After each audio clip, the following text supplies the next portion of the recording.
तो ये है कि यज्ञ करने के लिए हमारा चित्त तैयार क्यों नहीं होता। तो उपनिषदों के अंदर एक चीज बड़ी महत्वपूर्ण है जो आपको और हमें पता होनी चाहिए।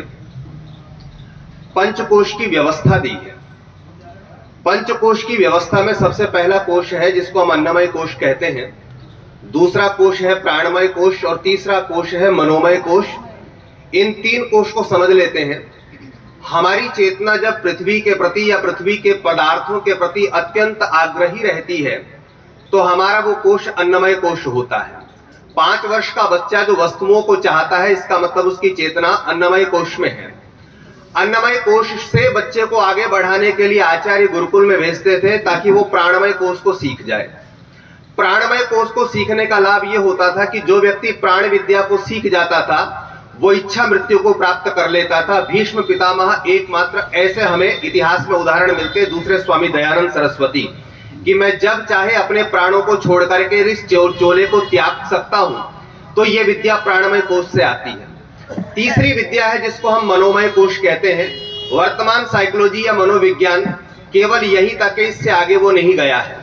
तो इसलिए मनोविज्ञान के पास इस समस्या का कोई समाधान नहीं है कि एक व्यक्ति आत्महत्या क्यों करता है। 2 कोशों की चर्चा मैं बाद में करूंगा, लेकिन ये 3 कोश आपके बीच में रख देता हूं। हमारे और आपके बीच में जितने भी लोग काम क्रोध लोभ मोह से ग्रस्त हैं, इसका मतलब उनकी चेतना अन्नमय कोश में स्थापित है। जब व्यक्ति प्राणायाम करता है, स्वामी दयानंद में और अन्यों में विशेषता है। विश्व की जितनी उपासना पद्धति है उसमें स्वामी दयानंद एकमात्र ऐसे व्यक्ति हैं जिन्होंने संध्या के अंदर प्राणायाम लिया। आप में जितने बैठे हैं साकार मूर्ति पूजा करते हो, निराकार करते हो, मैं विरोध नहीं करूंगा। साकार मूर्ति पूजा भी अपनी जगह कहीं कहीं ठीक है। ध्यान कीजिए, स्वामी दयानंद सरस्वती का एक सबसे बड़ा योगदान है कि उन्होंने संध्या में जो प्राणायाम दिया वो विश्व की किसी भी उपासना पद्धति में नहीं है। जब जब आप परमात्मा से जुड़ना चाहते हैं बिना प्राणायाम के नहीं जुड़ सकते। इवन गुरु की विद्या भी प्राप्त करना चाहते हैं बिना प्राणायाम नहीं कर सकते।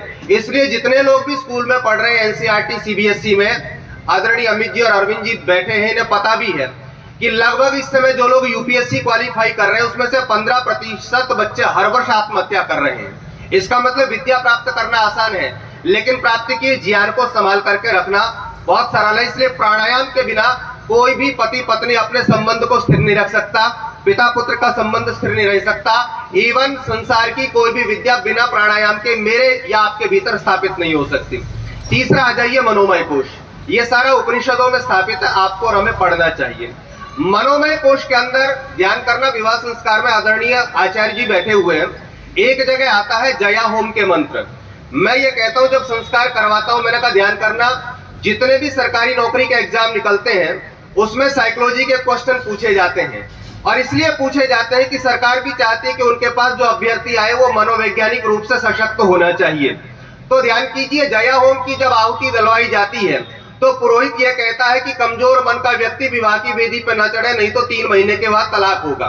इसलिए आप सबसे कहना चाहता हूं, जो अपनी बेटी के लिए अच्छा वर ढूंढ रहे हैं और वर के लिए अच्छी पुत्र वधू ढूंढ रहे हैं, आप मनोविज्ञान को अगर आपने पढ़ा है, नहीं जानते, और मनोविज्ञान का एकमात्र ग्रंथ संसार के अंदर सर्वप्रसिद्ध जिसका नाम योग दर्शन है, ये बाकी फ्रायड वगैरह जितने मनोवैज्ञानिक हुए ये सारे आधे अधूरे रहे।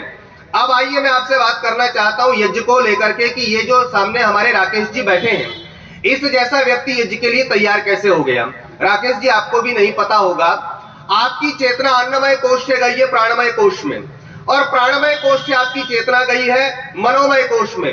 मनोमय कोश के अंदर व्यक्ति उपकार या परोपकार तो करता है लेकिन लगातार नहीं करता। ध्यान करना, लगातार परोपकार नहीं करता। उसे पता है ये काम सही है, लेकिन एक जगह सभा में मैं बोल रहा था तो मैंने बड़ी प्रशंसा कर दी कि आदरणीय महाशय जी ने बहुत दान दिया।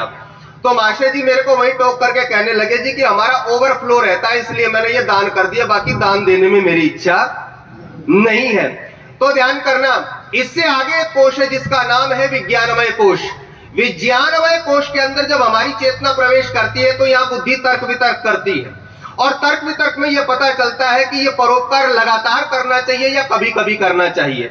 कुछ लोग यज्ञ में आकर के आहुति दे गए तो वो सोचते हैं कि हमने परोपकार कर लिया, दान दे दिया तो हो लिया, परोपकार कर लिया। लेकिन निरंतर प्रतिदिन जो यज्ञ करता है इसका मतलब उसकी चेतना विज्ञानमय कोश में प्रवेश कर चुकी है।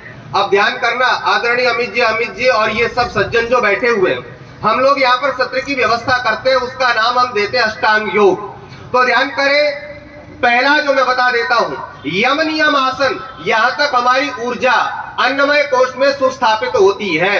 दूसरा आता है प्राणायाम से हमारी ऊर्जा प्राणमय कोश में स्थापित होती है। और प्राणायाम के बाद आता है प्रत्याहार, प्रत्याहार से हमारी चेतना मनोमय कोश में स्थापित होती है। और प्रत्याहार के बाद आता है, ध्यान करना, धारणा और ध्यान। जो लोग नहीं करते वो तथाकथित वामपंथी बन जाते हैं, कुतर्क करते हैं। इसलिए प्राणायाम के बाद धारणा और ध्यान से ही हमारी बुद्धि सुतर्क करने के लायक बनती है, जिस तर्क की अभिलाषा न्याय दर्शन का तर्कशास्त्र करता है। अंतिम निवेदन कर देता हूं, ये विज्ञानमय कोश की बुद्धि जब आनंदमय कोश में जाती है, तभी आप यज्ञ के बाद कहते हैं सर्वम वही पूर्णम स्वाहा। तो ये जो चेतना हमारे बीच में आदरणीय राकेश जी की है, मुझे नहीं पता कि राकेश जी प्रतिदिन यज्ञ करते हैं कि नहीं करते, और मेरा राकेश जी से कोई संबंध भी नहीं। मैं और दीपक जी एक दिन निकल रहे थे, ऐसे ही आज से लगभग 3-4 वर्ष पहले यज्ञ हो रहा था। तो हमने जब मंत्रों की ध्वनि सुनी तो हम चल करके आ गए। राकेश जी मेरे न तो स्वजन है, मेरे कोई संबंधी नहीं है, लेकिन अग्नि ने मुझे आहूत कर लिया, मैं बिना बुलाए मेहमान की तरह आ गया। और तब से राकेश जी से मिलना जुलना बना रहता है।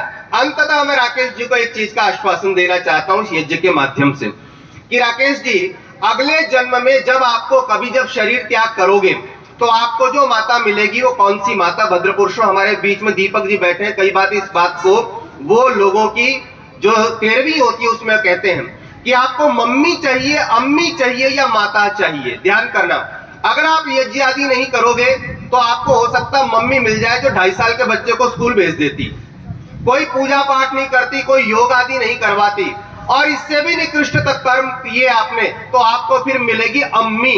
लगभग 18 भाई बहन होंगे, शादी विवाह तो फिर आपको पता ही है कैसे उनके होते हैं। लेकिन राकेश जी मैं आपको आश्वस्त कर रहा हूं, शरीर छोड़ने के बाद आपकी ऊर्जा को मैं देख रहा हूं कि वो मनोमय कोश से थोड़ी सी ऊपर है। थोड़ी सी चेतना को और बढ़ा लीजिएगा, और जब ये चेतना विज्ञानमय कोश से आनंदमय कोश में जाएगी तो परमपिता परमात्मा की व्यवस्था में, और मैं योग की भाषा में कह देता हूं, आप विदेह मुक्त की अवस्था को प्राप्त कर लोगे। और तब हम अंततः कह सकते हैं सर्वम वही पूर्णम स्वाहा। इस मंच का धन्यवाद, आप सभी का धन्यवाद।